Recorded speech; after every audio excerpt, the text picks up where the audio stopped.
बाद एनडीए क्या आगे का रणनीति क्या होगा? आगे तो लोकसभा चुनाव बिल्कुल अब स्पष्ट है।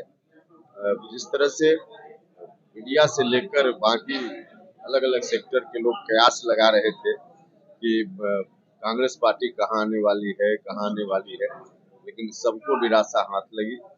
जनता इस देश की महान है, सारी चीजों को समझती है और जनता के हिसाब से अभी एनडीए का ही दौर है। लोकसभा चुनाव में तो और भी स्पष्ट है कि नरेंद्र मोदी जी का कोई विकल्प नहीं है, तो एनडीए अभी भी है और आगे लोकसभा चुनाव के माध्यम से भी एनडीए को ही लोग चुनेंगे। इस चुनाव से स्पष्ट संकेत मिल रहा है। लोकसभा चुनाव में सर कितने सीटों की तैयारी कर रहे हैं? तैयारी तो मोटे तौर पे 40 जगह से हमारी तैयारी हो रही है। देश में 40 की संख्या है सीटों की, तो सब जगह से तैयारी हो रही है। उसमें कहीं हमारी पार्टी के उम्मीदवार होंगे, कहीं एनडीए गठबंधन की दूसरी पार्टियों के उम्मीदवार होंगे। तो जिस पार्टी के उम्मीदवार हो सबके लिए सहयोग करना है, सबकी मदद करनी है। इस दृष्टि से तैयारी तो आवश्यक है ना, सभी जगह सब जगह कर रहे हैं। सर आप 8 लोकसभा में प्रभारी बनाए, अब विशेष रूप से चिन्हित हम लोगों ने 8 लोकसभा क्षेत्र को किया है, जहां जेडीयू के ही सांसद हैं, वैसे जगहों को हमने चिन्हित किया है।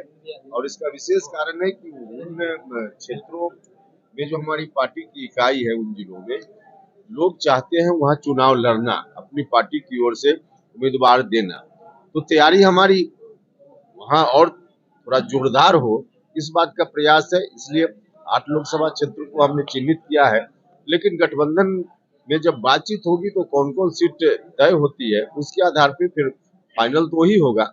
लेकिन तैयारी अभी हम कर रहे हैं।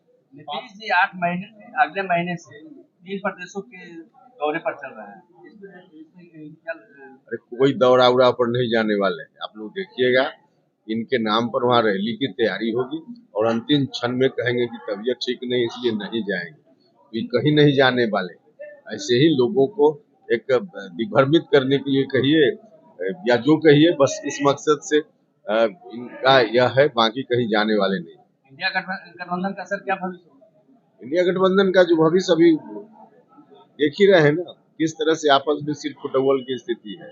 अभी जो 4-5 राज्यों में चुनाव हुआ, वहाँ के बारे में पहले तो हो रहा था कि सब लोग मिलकर लड़ेंगे, बाद में अलग अलग लोग लड़ गए और अलग लड़ने के बाद जो परिणाम आया उस पर लोग कह रहे हैं कि मिलकर लड़ते तो ज्यादा अच्छा होता। क्या अच्छा होता? जेडीयू के लोगों ने, समाजवादी पार्टी ने अलग उम्मीदवार दिया और उनके उम्मीदवार को कहीं 50 वोट आया है, कहीं 100 वोट, कहीं 200 वोट। तो अगर मिलकर भी लड़ते तो नतीजा क्या होता? 100 वोट और वहाँ बढ़ जाता है जो कांग्रेस पार्टी के उम्मीदवार थे, यही होता ना। कोई फर्क नहीं पड़ने वाले हैं, ये लोग कुछ भी कर ले और आपस में सिर्फ फुटबॉल तो ऐसे ही है। इंडिया गठबंधन के संयोजक होंगे क्या नीतीश कुमार, आप क्या देखते हैं? आपको लगता है ऐसा?